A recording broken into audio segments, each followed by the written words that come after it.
Hello everyone. Today is part 9 of our core studies, our core knowledge series. The first part, I talked and debunked evolution right away.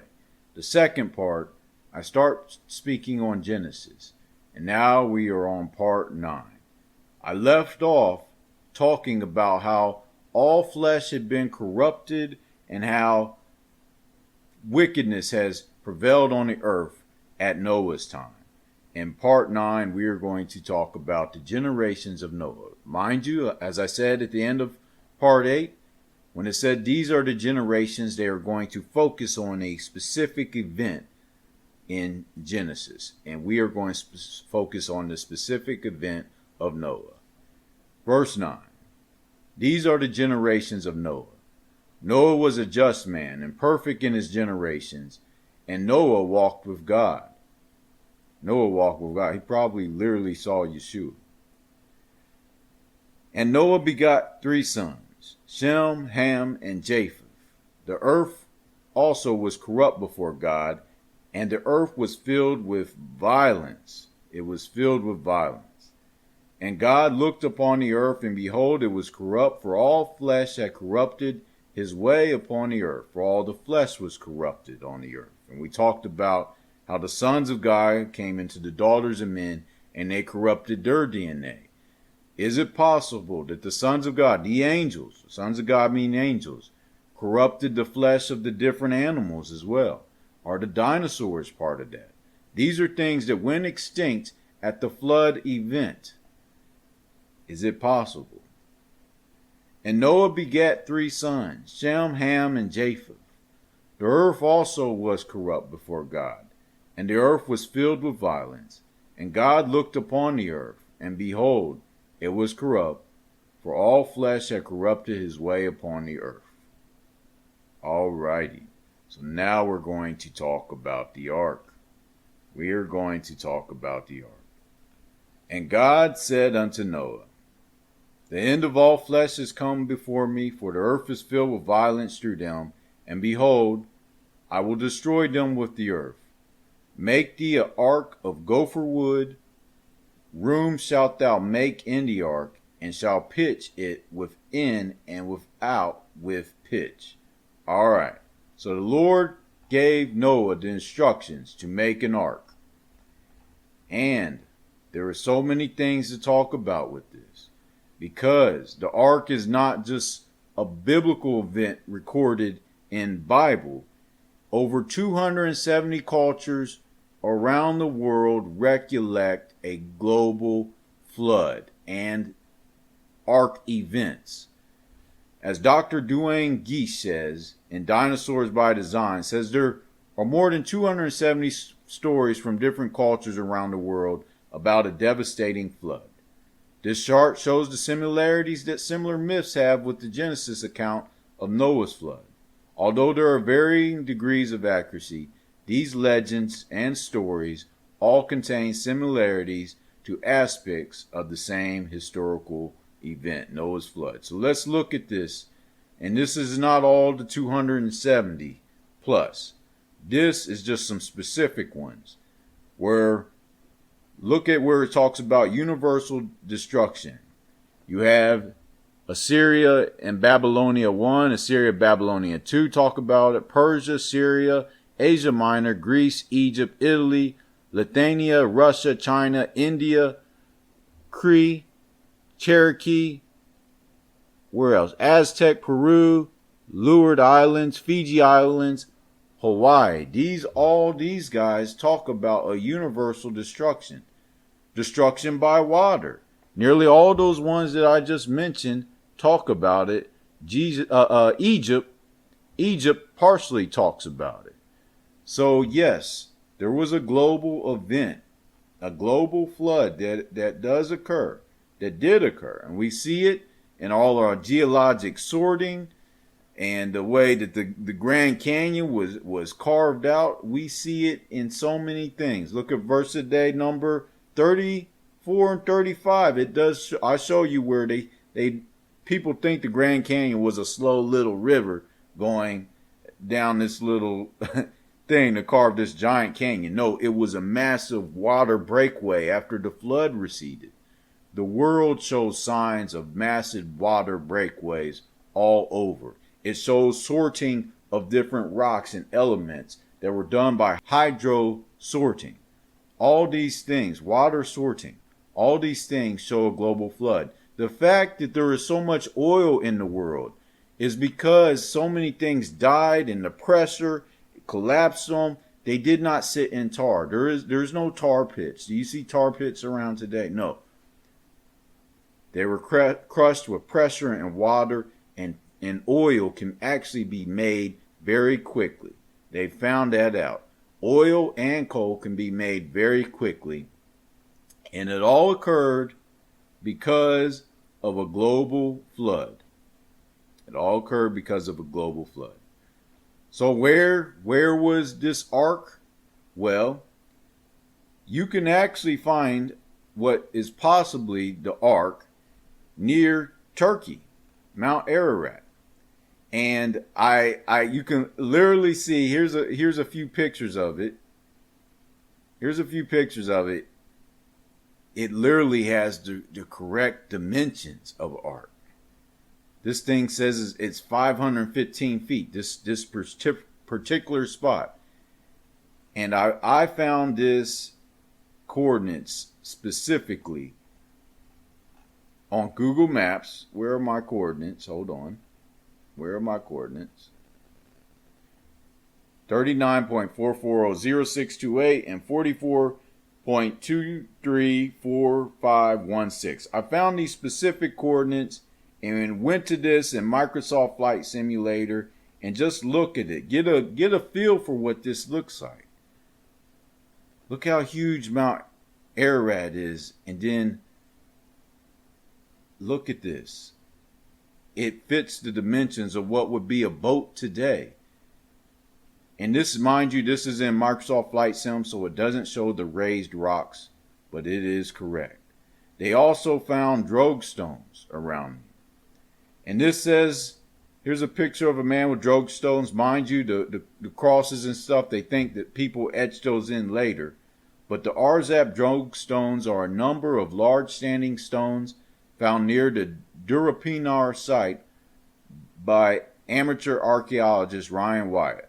The Durapinar site, they're talking about what I just talked about. It's near Turkey. That's that spot. With the aid of David Fassold and others, Fassold interpreted the artifacts as drogues, stone weights used to stabilize the ark in rough seas, on the grounds that they have a chamfered hole cut at one end as if to fasten a rope to them. And because the existence of such stones was suggested by his reading of Epic of Gilgamesh, the Babylonian mythical account of the flood. Now, the ark, it had one mission: go up, go down. It didn't have to go guide around like a normal boat.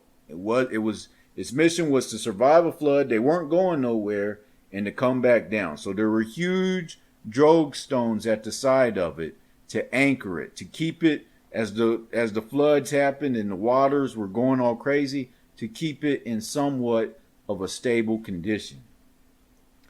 Stable condition. Also, near the same place, they have what is called Arzep. And Arzep in Turkey literally means the village of the eight. How many human beings were on Noah's Ark? 8 people. Noah and his wife, Shem, Ham, and Japheth, and all 3 of their wives. And without anybody finding this fossil evidence, there was already a place in Turkey called Arzep, the place of 8. We call it the village of 8. So let's continue.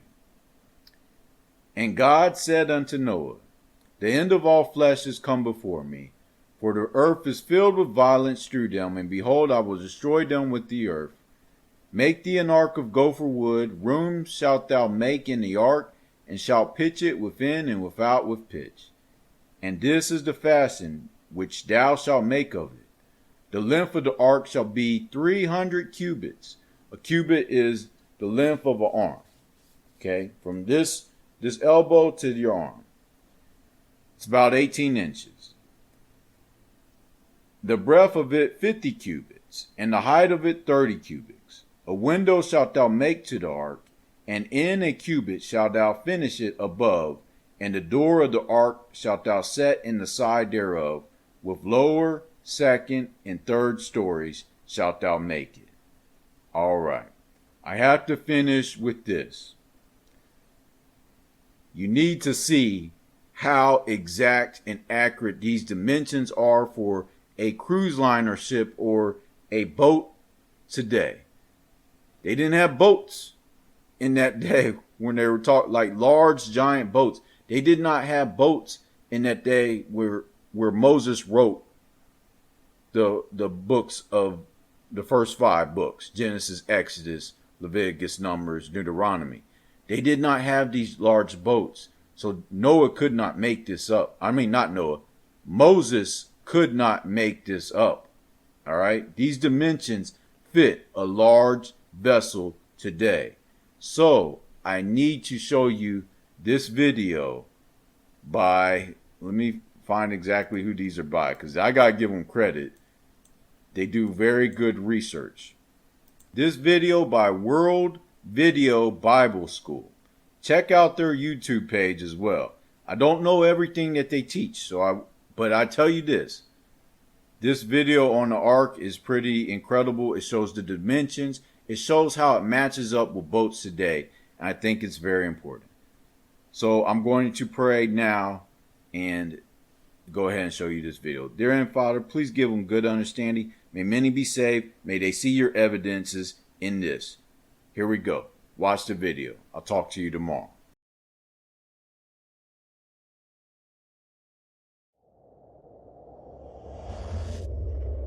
This is a production of World Video Bible School. To God be the glory.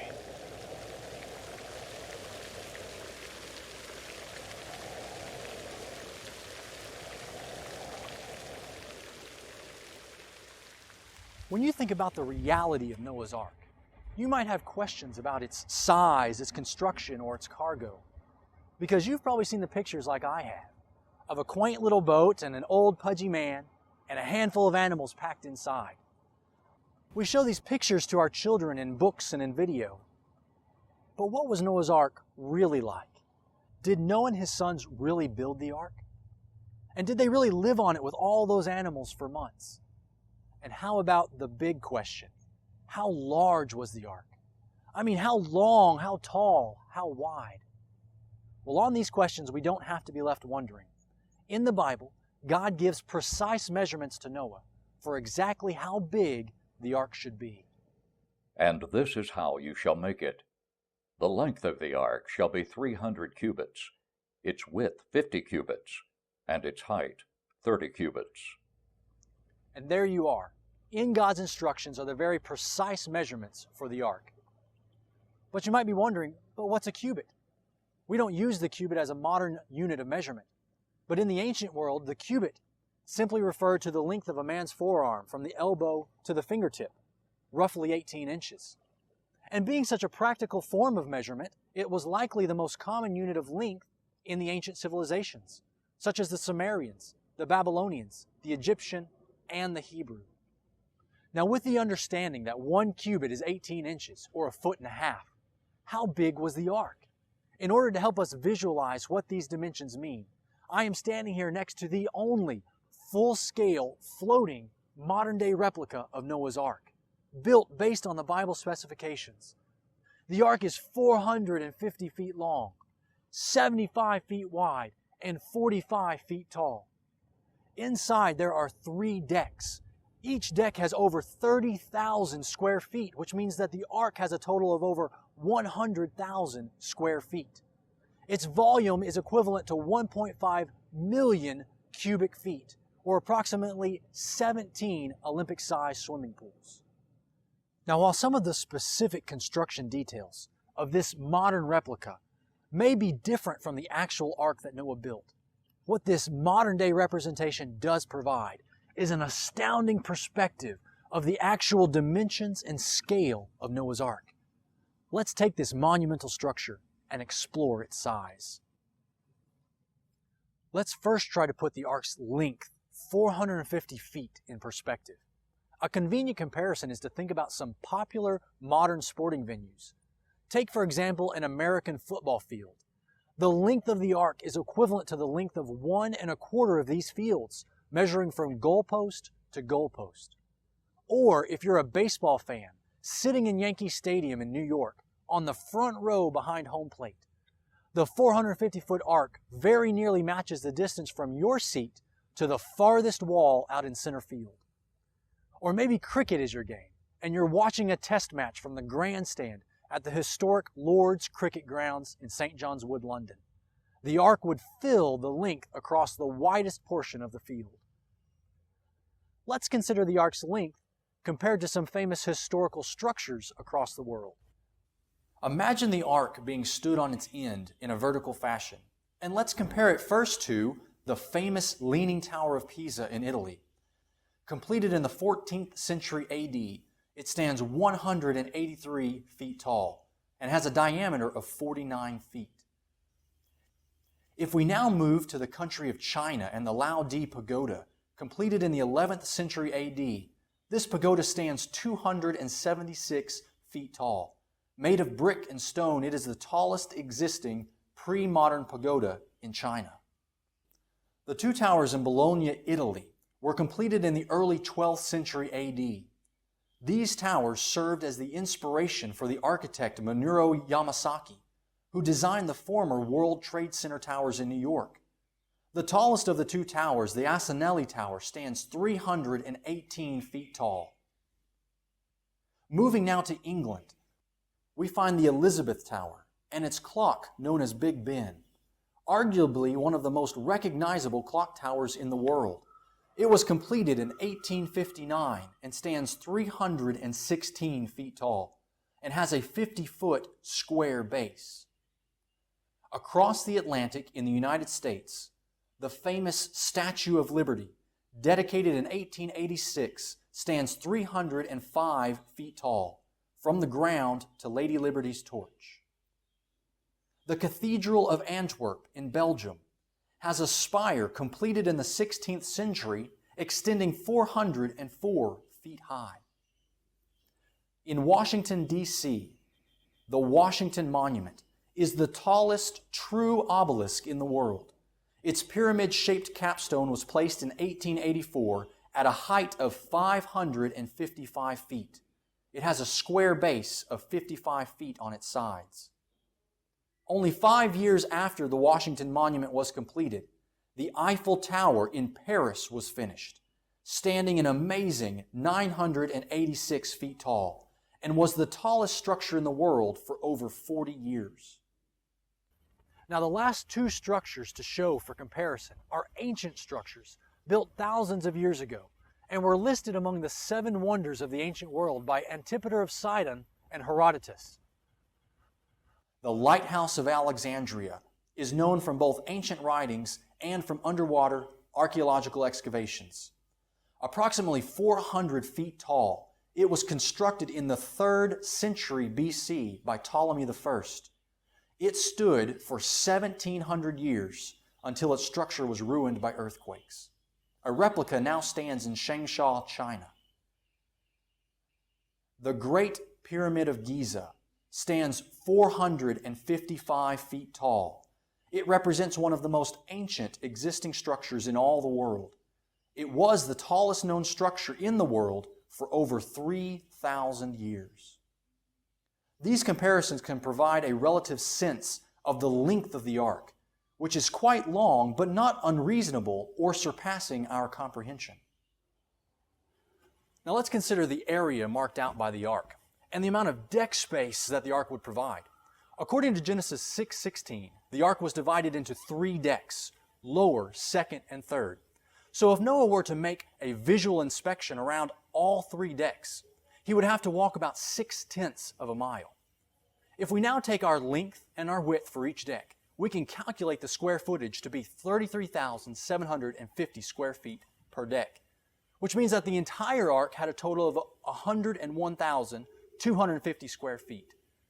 Going back to our common sports comparisons, the ark would have had the same approximate area as 2 American football fields, or 21 basketball courts.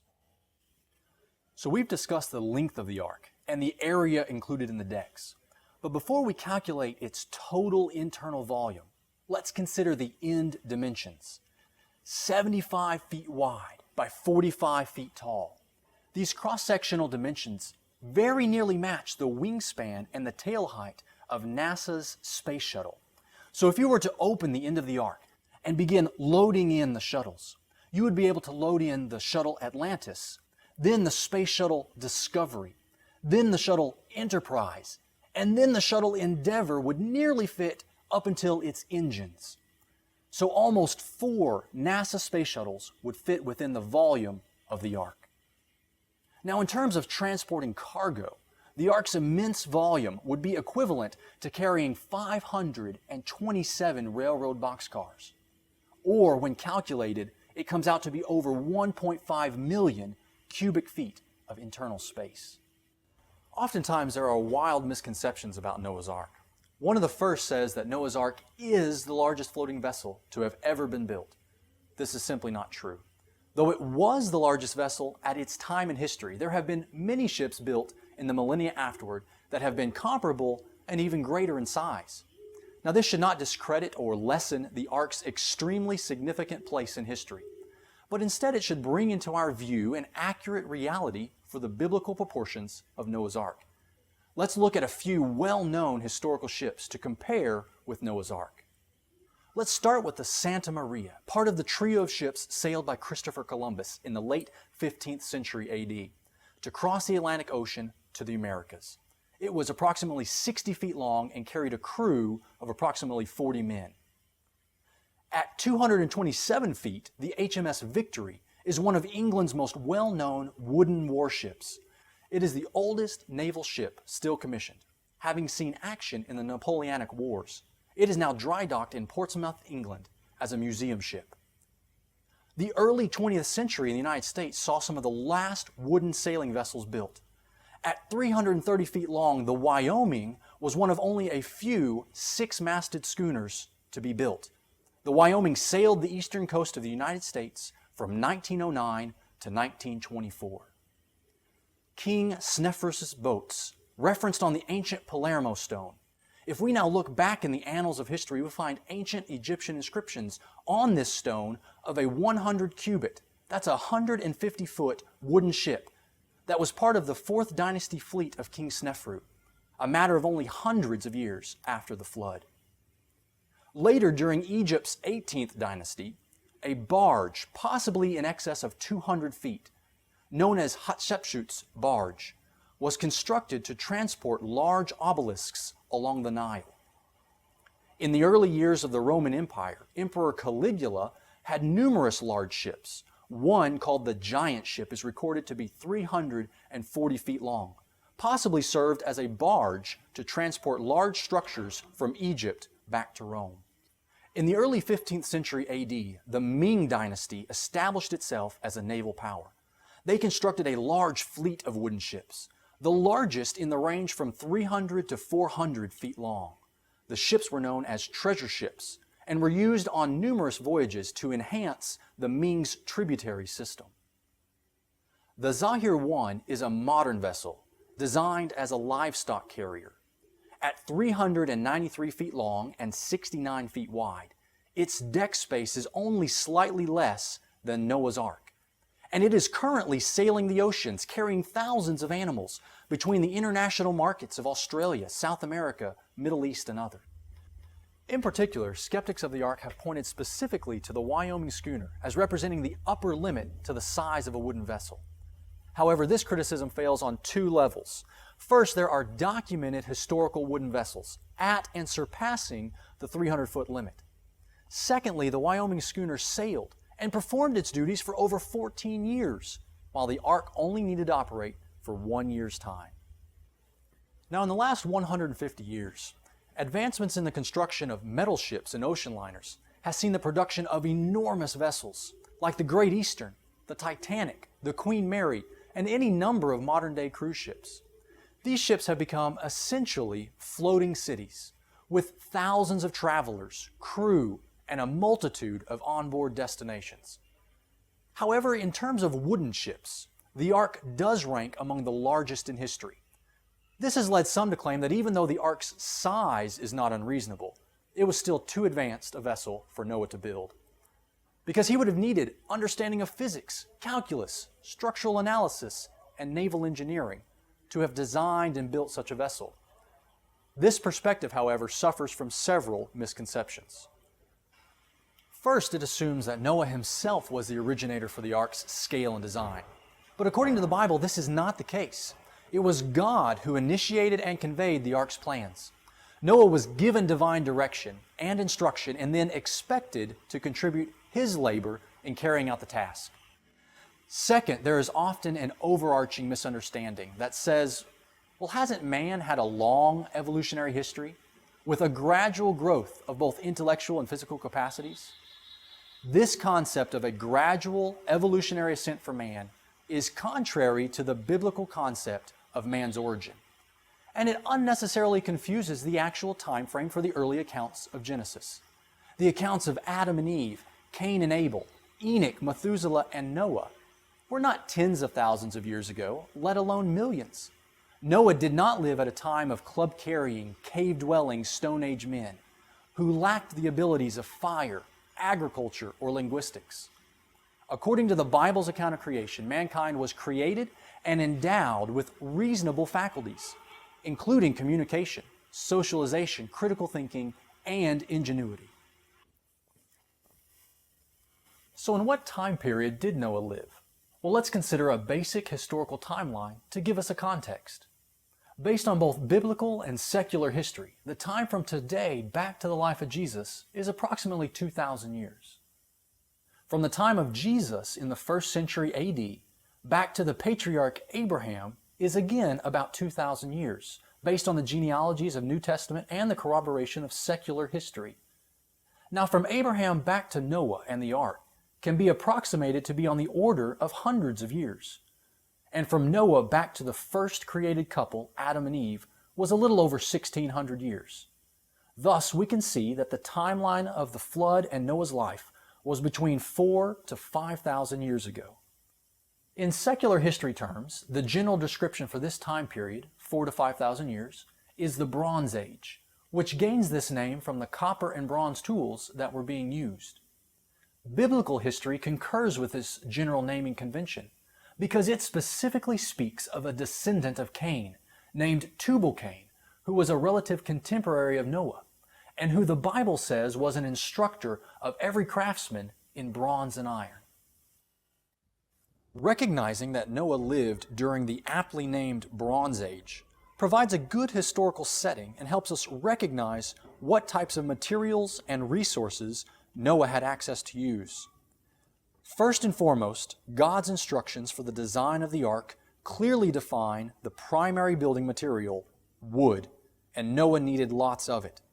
Noah would have had to gather wood for a large variety of structural purposes. Large, load-bearing beams for the primary framing of the ark's structure. Lumber that would form the exterior of the ark. Lumber for the rooms or nests, various pens, corrals, cages. Decking lumber for internal flooring of the lower, second, and third decks. Since there would be only one door to enter, internal ramps or stairs would provide a means to move between decks. Now, a subtle yet important aspect is that for all of the construction and obvious woodworking, Noah would have needed a good number and variety of tools. So what types of tools would have existed in his day? We've already established that even in terms of secular and biblical history, Noah lived in the so-called Bronze Age, meaning the use of copper smelting and alloys. But let's also consider some additional biblical references to various vocations that were in existence even prior to Noah. Farming and agriculture has existed since the very creation of man in the Garden of Eden. Adam and Eve were given the original directive to tend and keep it. And after their sin and subsequent removal from the garden, Adam was to till the ground. Reasonably then, Adam's oldest son, Cain, was also called a tiller of the ground. What this means is that prior to Noah, for over 1,000 years, mankind had worked, tilled, and cultivated crops. Though we don't know specifics, 1,000 years is a long time to develop processes and tools to carry out your trade. We also see within the first family the vocation of cattle raising and shepherding.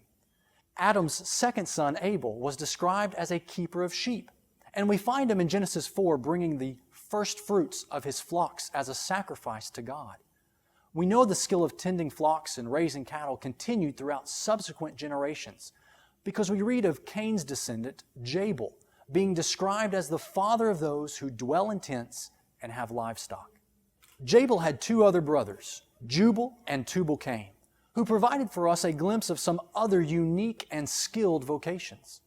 The Bible describes Jubal as the father of all those who play the harp and flute. The production of musical instruments, such as stringed instruments and wind instruments, requires precision, both in craftsmanship and tooling. The Bible describes Tubal-Cain as an instructor of every craftsman in bronze and iron. Metalworking and blacksmithing represent very important and applicable trades to the construction efforts in which Noah would be engaging. Considering Noah's historical context and these various occupations that are known to have existed, it's reasonable to consider that Noah had many potential metal tools and implements at his disposal. Likely heavy tools like axes, hammers, mallets, pry bars, and maybe some forms of wood-cutting saws. Considering the reference to musical instruments like harps and flutes, there may have been light-duty tools like punches, chisels, or clamps. Though the primary structure of the ark was wood, various metal fasteners might have been used by carpenters and woodworkers, such as nails and spikes, strappings and bracings. One final comparison to consider that provides great insight into the potential capabilities that existed during the Bronze Age, and for mankind's ingenuity in general, is the Great Pyramid of Giza. As the only surviving member of the original 7 wonders of the ancient world, the Great Pyramid stands as an amazing example of mankind's capabilities. Though it was not the very first pyramid built, the Great Pyramid is one of the earlier known and represents a man-made structure completed within a span of only hundreds to 1,000 years after the time of the flood. Having the plans, the materials, and the tools is sufficient to start a task, but some question whether Noah had the time or ability to complete the ark. If we look back for one moment to our discussion of the Great Pyramid of Giza, its massive stone structure actually encompasses a volume over 50 times that of the ark. It's estimated that there are approximately 2.3 million stone blocks, each weighing an average of 2.5 tons. The blocks were cut and transported from numerous quarries, some nearby and some many miles away. They were then moved, raised, and precisely installed into place. When we consider the ark, the wood composition would have been far easier to gather, cut, and install than the stone blocks of the pyramid. Although the specific details of Noah's day-to-day construction are not recorded for us in the Bible, it does describe the general requirements given to Noah and the final results of the ark saving all that was on board. Thus Noah did, according to all that God commanded him, so he did. For the construction, there are numerous reasonable options that would have aided Noah. First, the time frame. Noah had to complete the task is usually referred to as being in the range of 100 years. We gauge this from Noah being 500 years old when he and his wife began to have their sons in Genesis chapter 5. And then the flood came when he was 600 years old in Genesis chapter 7. And 100 years is a long time to work on any project. Second, could Noah have had help? Since Noah, his wife, his 3 sons, and their wives were all ultimately saved on the ark, it's usually understood that they were all involved in the preparation process. But in addition, Noah's father, Lamech, and grandfather, Methuselah, were alive until just prior to the time of the flood, and each of these patriarchs had other sons and daughters. Could Noah's father, grandfather, uncles, or other family have helped? Or could Noah have hired laborers, even skilled laborers from nearby communities and cities? Potentially. Third, in regards to even gathering the materials, the known vocations of farming, shepherding, and blacksmithing probably depended on other existing trades and services like marketplaces to sell and trade goods, woodworking and carpentry, mining of ores for smelting. Even during Cain's life, we read of him building a city and calling it after his son Enoch. Could Noah have purchased, traded, or bartered for needed lumber and materials? Assuming a 10-hour workday, there are over 3,650 working hours per year, which means that Noah had 365,000 working hours in his 100-year time span. If we then multiply this by 4, considering Noah, Shem, Ham, and Japheth, then there were nearly 1.5 million man-hours. If we add Noah's wife and the wives of his sons, then there were over 2.5 million working hours to gather materials, construct, and prepare the internal dwellings. This modern-day replica of Noah's Ark was built within 20,000 man-hours. Of course, there were many modern-day technologies and resources utilized, but Noah had 125 times this amount of time, only accounting for the time his family would contribute. The Bible's account of the structure and size of Noah's Ark places it as a perfectly sufficient vessel for its unique task. Its massive size has established its important purpose throughout history. Yet in the context of various historical structures and boats, the Ark's dimensions are not unreasonable to have been completed using the materials God instructed, in the time God provided, with the resources Noah had available.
World Video Bible School has additional Bible-based resources, including hundreds of video programs on various topics that are available free online or for purchasing on DVD. These programs, along with other print and audio materials, are available at wvbs.org.